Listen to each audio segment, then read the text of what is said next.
Hello everyone, just a quick update on what I have been playing. I finished my first game of 2021 that I had started the very tail end of last month around Christmas time. It was a Christmas gift from my wife Amanda, Sakura Wars for the PlayStation 4. Very excited, I've been eagerly awaiting this. It's a soft reboot of the Sakura Wars, the Sakura Tyson series, which started on the Sega Saturn. And I really hope this does well. I hope that it does well enough that we start getting sequels to this, or maybe even, fingers crossed, likely never going to happen, remasters or collections of the old games here in the West, because this has been a hard series to be a fan of. I enjoy this franchise, but it's been difficult to be a fan of it because we don't really get a lot of it over here. Before this, the only other game in the series that was released in North America was for the Wii and the PlayStation 2, which I still don't own. I haven't been able to find a decent copy of. They missed it back in the day, and it's been going up in price like crazy, so I was very happy to be able to just grab this right away. It's a series that I actually started with watching a few of the things that did come over here. We got a little bit of manga. We also got Sakura Wars the movie, and a handful of different OVA series.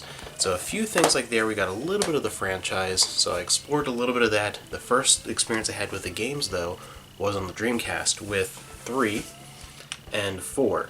And I loved 3. 3 was a great experience because I was able to find a translation guide, which was very complete and easy to follow and helped me get through this Japan-only Dreamcast game, because the series, again, aside from the one right before this one, number 5, just didn't come over here for some reason. I guess they thought it wasn't going to be marketable to the West. It's a decently successful series in Japan. They even have live action stage plays and things based off of it, and based off some of the shows done with their review.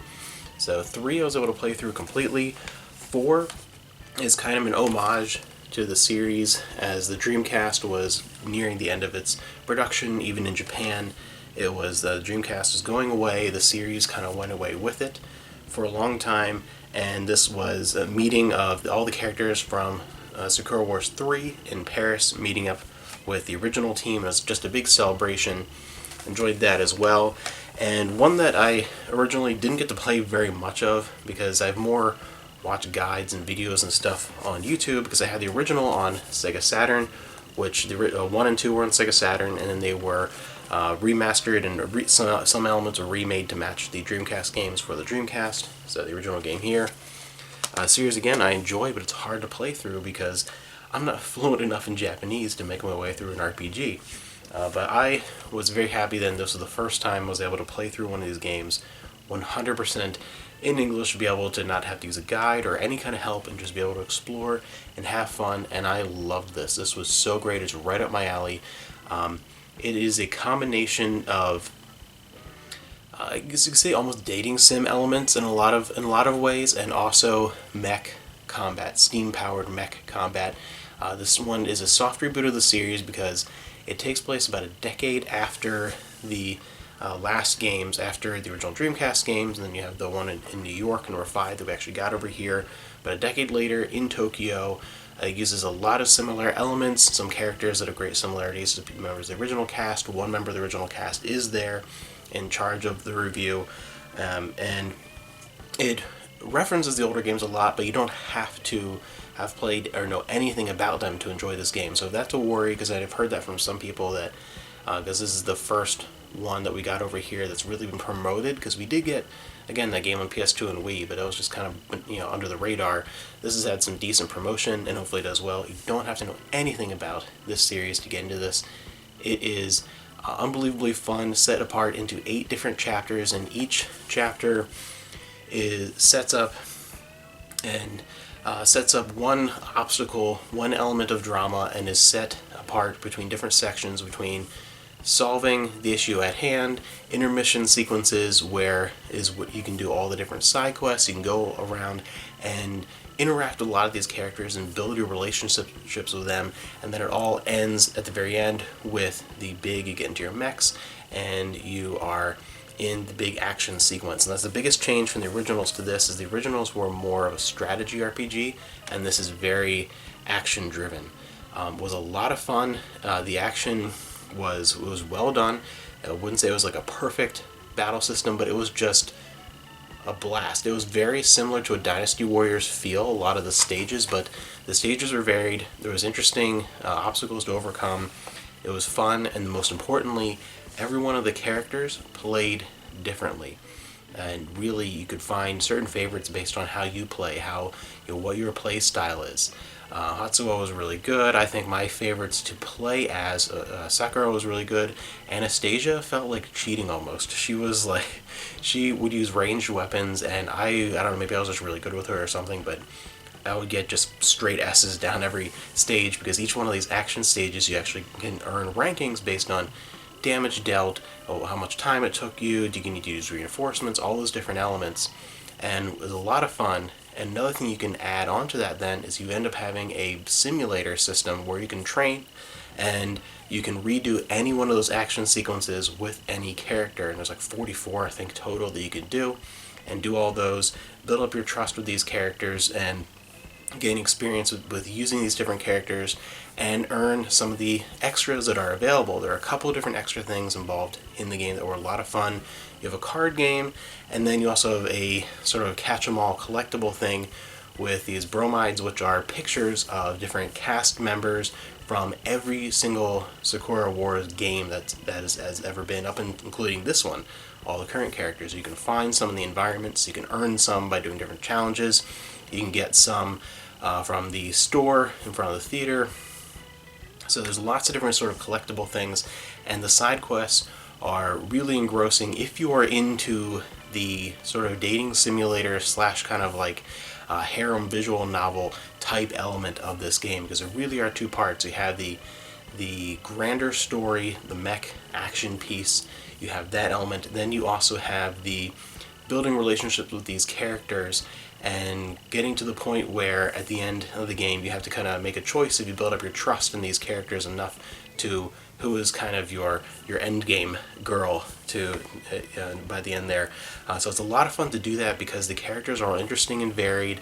They at first seem like, okay, maybe it's going to be a little too anime stereotypy, but it's all in good fun. They actually have a little bit of depth to them. They are very different personalities. They are very fun. That's what I'll say most about this, is that it is just a joy to play. There is a silliness to it. There is a sappiness, a goofiness to it that is fantastic. It takes itself seriously when it needs to for story elements, but overall it doesn't have to all the time. A lot of time it's just enjoyable fun. And the soundtrack is the same way. I love the soundtrack in this. It has, of course, the theme that's throughout all these games, and some original tracks that are all very, very fitting, a different theme for each one of the characters, and they're all just so well done, and they're all just fun, enjoyable. Nothing is, super moody and broody or anything. Everything, including the rivalries between the different teams, when you get into the different reviews from every country in the world, is great. The London review, Shanghai you go really close to very early on, Berlin, they all have their very distinct personalities. They're all a lot of fun, and it's just enjoyable. It's the kind of game where you want to do every little side quest and explore every little nook and cranny, just because it has this very enjoyable, calming quality. It's just a very fun game. The action elements, it's very different. Again, the originals, I don't know which I like better. I think the originals were a little more a little more fleshed out. They're a little more well handled and balanced, these strategy elements, but I think because it's the first one that uses that, a sequel to this would perfect the already decent combat system, which is already a lot of fun. I think it's something that is good, that could be built upon and perfected in a second one. But overall, again, just enjoying the world, enjoying the characters, having fun with it, not taking everything too seriously, enjoying the moments where you have to, in these discussions, especially in these big heart-to-heart moments, you have all kinds of different dialogue choices, usually 3 options, and it's usually one in the middle is more reasonable, and then other extremes.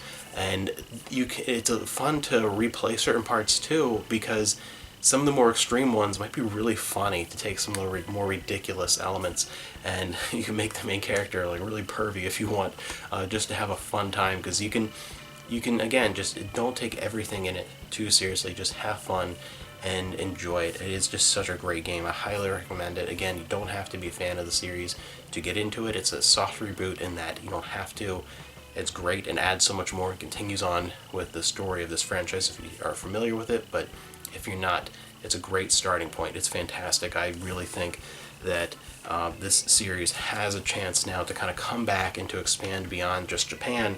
And I kind of hope there's a sequel in this vein with this cast, maybe a few new cast members or whatever, an improved battle system, just an improved, a better, expanded sequel to this would be great. And then the other hope would be that we get some of these older games just maybe as a legacy collection or something, not even really doing anything to them. Put all the Dreamcast versions of the games together for a collection. That would be amazing, because they are really, really fun games. And this is going to be a hard game to beat already, only the first game I played of the year. And I'm super excited about it. I had a lot of fun. It's the kind of game I will definitely replay. And it's going to be, a hard experience to beat through 2021, but hopefully there's some amazing releases in the year to come.